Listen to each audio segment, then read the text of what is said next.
pai. Eu pensei em recuar várias vezes, mas aquele soldado que se dispõe a trabalhar para Deus jamais deve recuar quando ele é solicitado. Aleluia. E eu orando ao Senhor para Ele me dar uma palavra no meu coração para ministrar nessa noite. O Senhor me levou para um texto e eu perguntei muitas vezes: meu Deus, por que esse texto?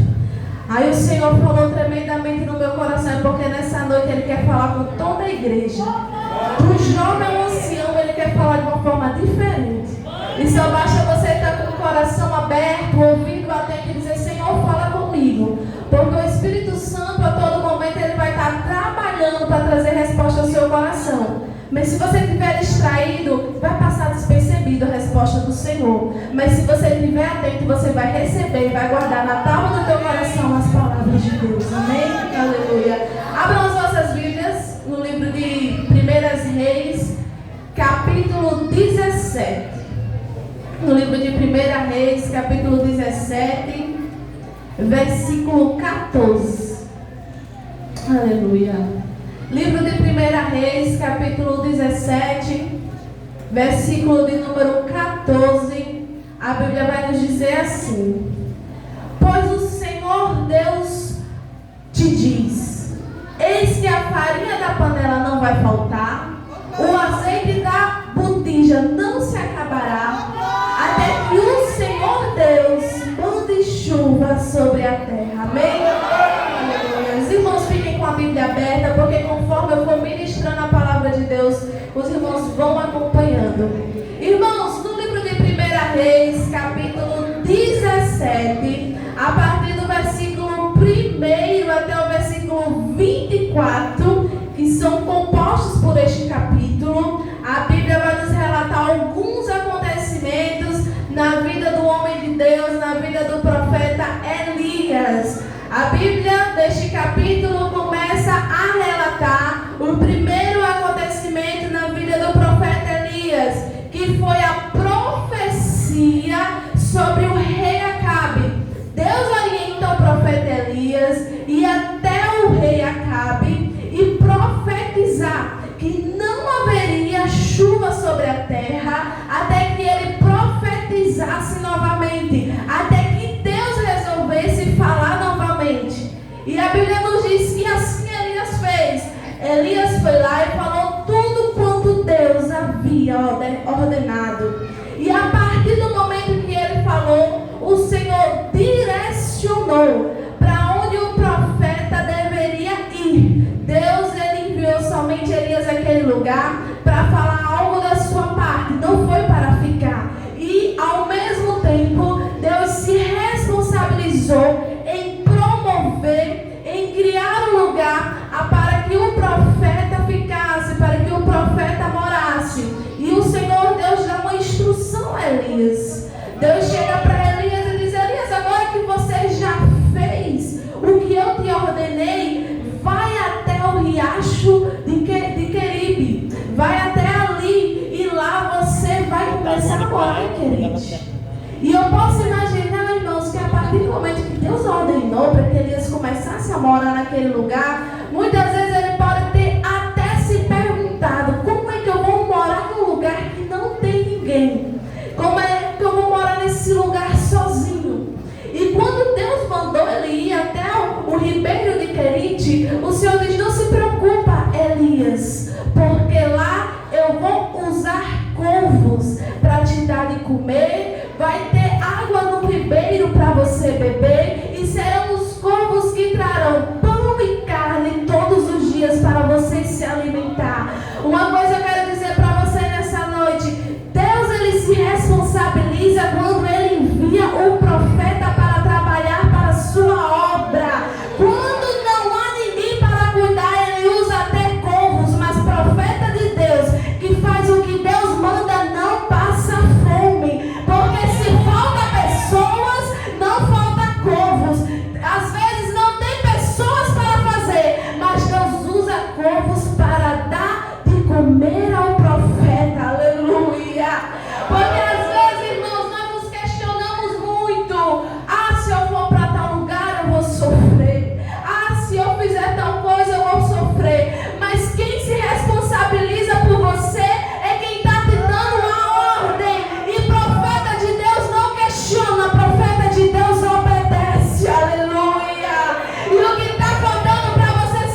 Mas não, ele simplesmente fez o que Deus mandou, renunciou tantas outras coisas para viver o sobrenatural do Senhor, para ver a provisão de Deus na sua vida. Aleluia! Às vezes você tem perdido de viver o sobrenatural de Deus porque você está na zona do conforto, mas quando você sair da zona do conforto, a provisão do Deus Todo-Poderoso sobrenatural vai acontecer na sua vida. Aleluia! O sobrenatural de Deus acontece onde há pouco. Deus, ele costuma trabalhar de uma forma extraordinária. Ele não costuma multiplicar já o muito, ele costuma pegar o pouco e multiplicar. Então ele quer trabalhar em situações difíceis. Se já está tudo estável, não tem necessidade de Deus começar a trabalhar. Mas se ele permitir que tu passe por uma situação difícil, ele mesmo irá prover. Porque Deus é Deus de provisão, Deus é Deus que cuida e Deus é Deus que não esquece do seu filho. Aleluia! E chegado determinado tempo, a voz de Deus veio ao profeta Elias novamente e disse: Elias, é chegado o momento de tu sair. Sair deste lugar e ir para um outro lugar que eu te preparei. O ribeiro de Querite havia secado e não havia mais água para o profeta beber. E aí Deus ordenou que Elias se levantasse, se preparasse e saísse daquele lugar. E a Bíblia não diz, então nós temos a liberdade de imaginar que talvez o profeta Elias pensou: agora as coisas vão melhorar mais ainda. Se o ribeiro secou e Deus disse que preparou alguém para cuidar de mim, as coisas vão começar a ser diferentes. Aleluia! E Deus continuando falando com Elias, Deus diz assim: Elias, eu preparei uma viúva. Esta viúva de Sarepta vai cuidar de você. Ela vai te dar alojamento, vai te dar comida e vai te dar de beber. E Elias, ele não questionou. Aleluia! Talvez Elias pode até ter pensado: meu Deus, então é uma viúva de muitas condições. Então é uma pessoa que tem de sobra para também compartilhar comigo. Mas Elias, ele se levantou e seguiu viagem. Aleluia! E quando ele chega na cidade de Sarepta, ali mesmo na entrada, ele dá de cara com uma viúva.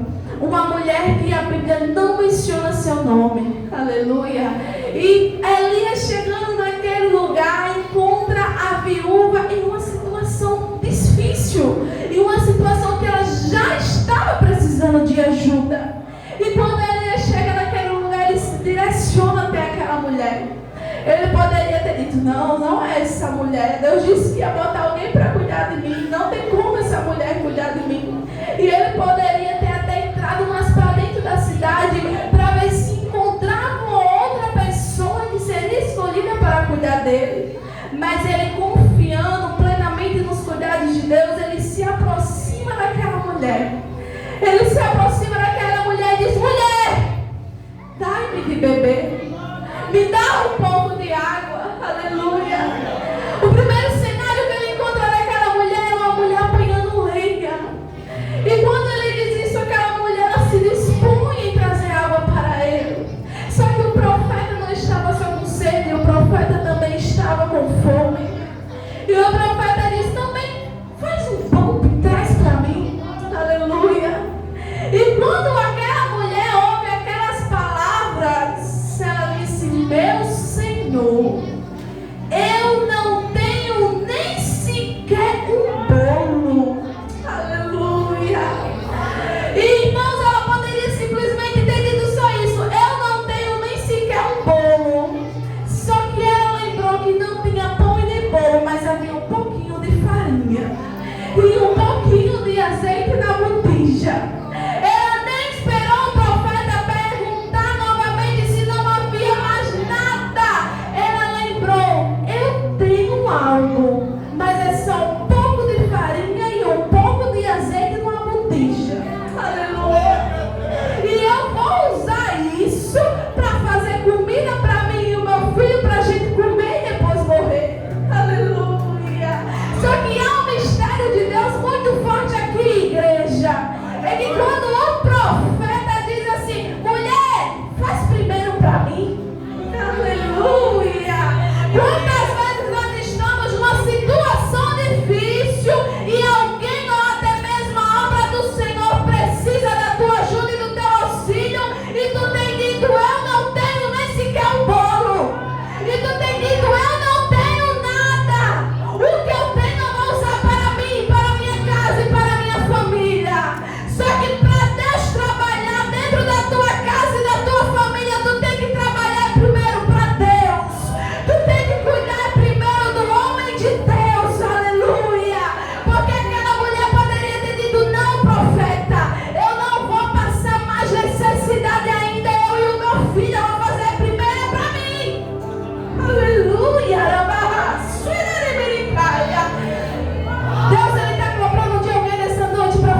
irmãos, viúva não tinha privilégios. A partir do momento em que o seu marido morria, ela ficava sem nada. Ela ficava sem esperança. E às vezes você nem se encontra numa situação como essa, e às vezes tem dito que não tem nada, que não serve para nada, que tem tão pouco. Agradece pelo pouco que Deus te deu. Aleluia! Começa a usar o pouco que Deus te deu. É porque às vezes nós costumamos só dizer é pouquinho, vai se acabar, mas só vai se acabar se tu não der para Deus. Aleluia! Porque quando tu disser tem pouco, mas dá para dar para Deus, aí vai haver multiplicação. Aleluia! É que Ele quer ver coração aberto para entregar para Ele. Aleluia! Ele quer ver vidas dispostas a viver de acordo com o altar. Louvado e agradecido seja o nome de Jesus.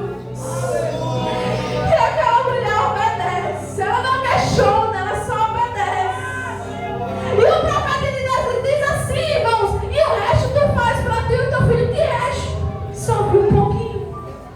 Se ela fizesse com aquele pouquinho um bolo para ele ou um pão, não sobraria mais nada. Aleluia. Mas ela confiou. Deus, Ele quer que você confie na provisão dEle. Mesmo quando houver pouco, Ele só quer que você confie e obedeça. Aleluia. E aquela mulher fez. Ela foi. E o profeta disse mais assim, porque a partir do momento que tu fizer primeiro para mim, quando tu fizer para mim, aí sim o Deus Todo-Poderoso, Senhor de Israel, te diz: a partir do momento haverá farinha na panela, haverá azeite na botija e jamais se acaba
tribulações e provações.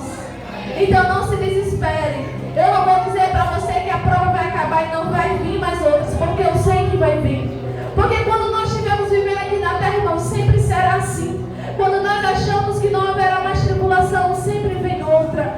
Só que a provação enfrentada com a presença de Deus dentro do nosso barco é diferente, porque ele não afunda. O vento sopra, mas ele não te derruba.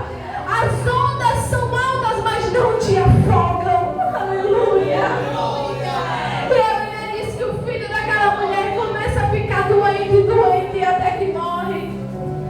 E aquela mulher, ela começa a ir até o profeta e questionar o porquê aquilo tinha acontecido.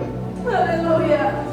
O que eu acho mais lindo, irmãos, é que ela poderia ter ido a qualquer outro lugar. Ela poderia ter ido atrás de qualquer outra pessoa. Mas ela foi atrás de um homem de Deus que ela já havia provado que ele era através da multiplicação, porque ela saberia que ele poderia, através do Espírito de Deus, resolver aquele problema. E quando Elias ouve o questionamento daquela viúva, ele não responde. Porque existem questionamentos que nós fazemos a Deus e não há resposta. Às vezes você tem questionado tanto a Deus e tem dito por que Deus está em silêncio, porque existem coisas que não há resposta. Porque Elias, ela não respondeu aquele questionamento, ela só disse: me dê um menino. Quando Deus está em silêncio, é porque quando for para ele vai fazer sem precisar estar falando muito. Porque Deus, para trabalhar, não precisa estar falando, porque o poder está na mão dele. Na hora que ele quer fazer, ele faz e ninguém pode impedir. Aleluia. E a Bíblia nos diz, irmãos, que Elias pega aquele menino. Ali era um mistério entre ele e Deus. Existem coisas que vêm para você até treme e teme. Mas quando vem algo para você que Deus permitir, é porque é para você fazer mesmo. E quando acontecer algo difícil na tua vida, como estava acontecendo novamente na vida daquela viúva, você saiba a quem recorrer. Às vezes estamos numa situação difícil e recorremos a outras pessoas, as pessoas erradas. Já prestou atenção que quando nós enfrentamos situações difíceis, nós esquecemos até de orar. Nós vimos e colocamos Deus lá no última opção. Mas Deus quer que quando você esteja enfrentando algo que você não saiba como agir, você coloque Ele em primeira opção e como pessoa que pode te ajudar. Você lembra de Ana? Ana precisava de um filho, vivia angustiada, vivia triste, mas nem para o seu marido ela dizia o motivo da sua tristeza. Ela só ia na casa de Deus e orava. Aleluia. O que é que tu tem feito quando tu tá numa situação que tu não sabe nem o que fazer? Tu tem ido atrás de quem pode resolver? Ou tu tem ido contar para alguém que não pode fazer nada, simplesmente ouvir e a situação piorando? Deus, Ele coloca você nessa noite em posição de vaso. Posição essa que você se levante e vá atrás do homem de Deus. Aleluia. E saiba que quando Deus Ele colocar mulheres em nome de Deus perto de você, é para te abençoar. Preste atenção quem você tem colocado dentro da sua casa, porque aquela viúva escolheu muito bem quem colocar dentro da casa dela. Ela colocou um homem que poderia servir de cobertura espiritual. Às vezes, jovens, nós vivemos em companhias que, em vez de nos ser alicerce espiritual para nos levar para o céu, tem sido um atraso na sua vida. Em vez de te impulsionar para vir para a igreja e buscar Ele, buscar o batismo por Espírito Santo, tem colocado na sua mente que isso é ilusão e que isso não vale a pena. Quem tem sido as suas companhias? Com quem você tem conversado e contado os seus sonhos, os seus projetos, os seus planos? Porque Deus nessa noite, Ele quer que você coloque profeta perto de você. Ele quer que você coloque mulher de Deus perto de você. Porque onde tem mulher e homem de Deus tem milagre. Onde tem homem e mulher de Deus tem vida. Se um menino morre com a presença de Deus, ele ressuscita. Aleluia.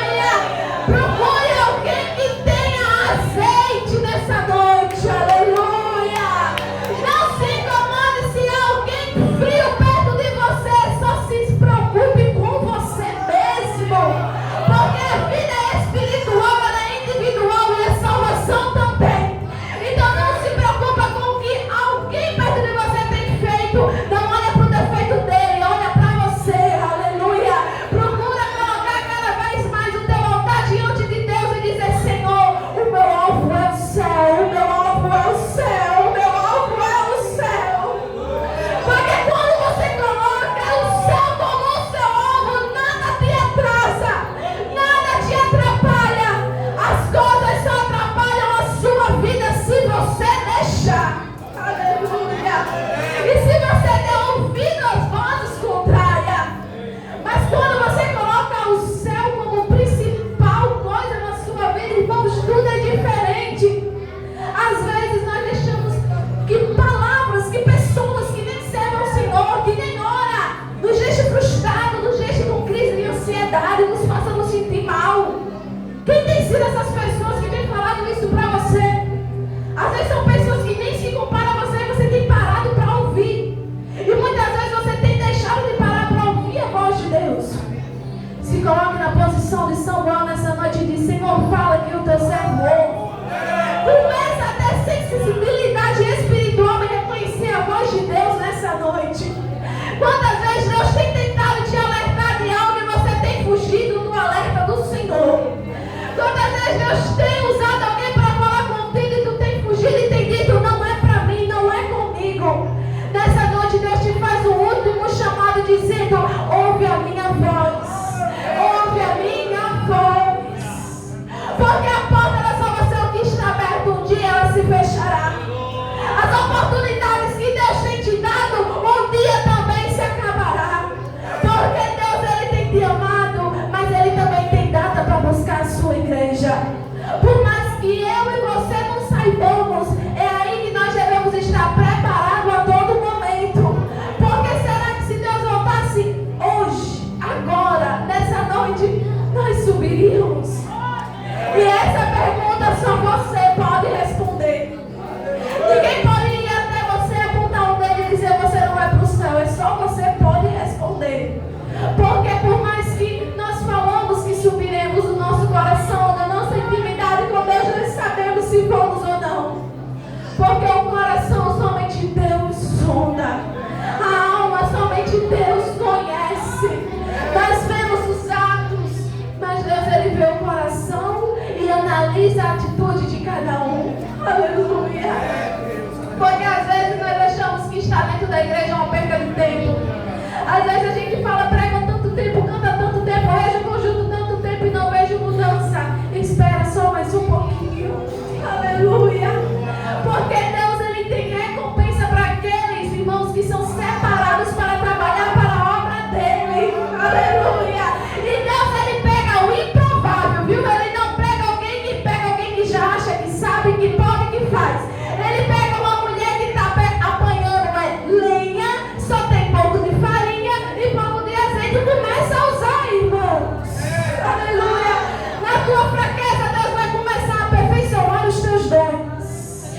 Então diz: Senhor, eu estou fraca, mas eu quero ser moldada como um vaso que é quebrado na roda do oleiro. E talvez esteja machucando, mas o Senhor diz é que eu quero reconstruir para tornar um vaso novo.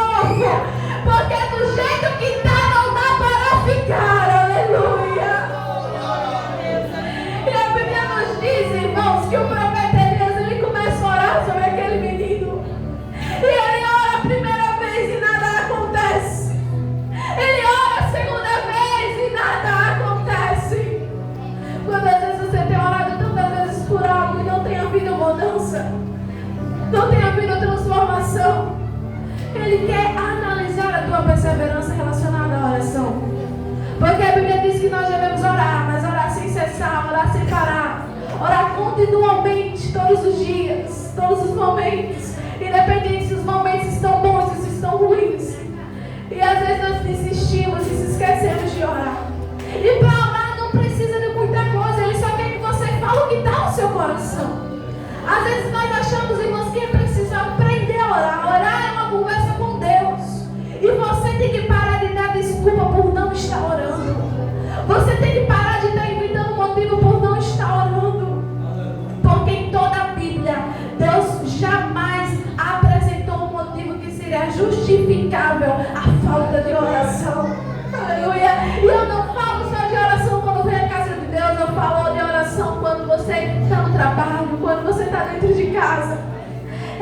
oração que há mover do Espírito. É na oração que há multiplicação.